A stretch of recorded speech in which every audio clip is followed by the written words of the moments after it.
বিশ্বনবী তাহাজ্জুদের সময় দাঁড়িয়ে যেতেন। ছোট্ট একটা ঘরে চাটাইয়ের উপরে বিশ্বনবী মা এসে শুতেন, গাদাগাদি করে জায়গা নাই। মাঝরাতে বিশ্বনবী তাহাজ্জুদের জন্য দাঁড়াতেন, আল্লাহু আকবার বলে দাঁড়িয়ে যেতেন, নামাজ শুরু করে দিতেন। বিশাল বড় সূরা পড়তেন, কেরাত পড়তেন, রুকু করতেন, কিন্তু সিজদার জায়গায় সিজদা দেওয়ার জায়গা নাই। সিজদার জায়গায় মা এসা পা বিছিয়ে শুয়ে আছে। বুখারীর বর্ণনা, বিশ্বনবী সিজদায় যে হাত দিয়ে মা এসার পায়ের মধ্যে চিমটি কাটতেন। মা এসা বুঝতে পারতেন বিশ্বনবী এখন সিজদায় যাবে, সুবহানাল্লাহ পড়েন। মা এসা বুঝতে পেরে পা দুইটা সরিয়ে নিতেন, বিশ্বনবী সিজদা দিতেন।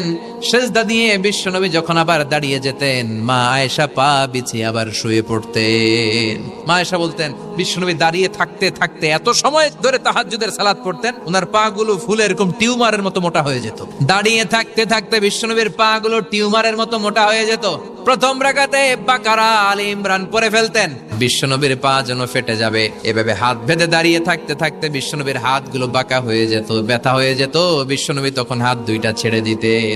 আবার যখন এনার্জি ফিরে পেতেন, যখন বিশ্বনবীর ভালো লাগতো, আবার হাত বাঁধতেন। পড়েন সুবহানাল্লাহ। তার মানে হাত ছেড়ে দিয়েও নামাজ পড়া যায়। মালিকি মাযহাবের কিছু স্কলাররা ওনারা মত নিয়েছে, ওনাদের অনুসারীরা এরসাল করে। আমাদের দেশে কেউ বাদে এইভাবে, কেউ এইভাবে, কেউ এইভাবে। মালিকিরা বাদেই না, কেউ বাদবই না, কি করবি কর। আপনি যদি হজ করতে যান মক্কা মদিনায়, এই আমলগুলো দেখতে পারবেন। এটা সুন্নাত একটা আমল। হাত ছেড়ে দিলেও যেখানে সালাত হয়ে যায়, ওই জায়গায় কই বাঁধবে, এই নিয়ে কিলাকিলি আছে না?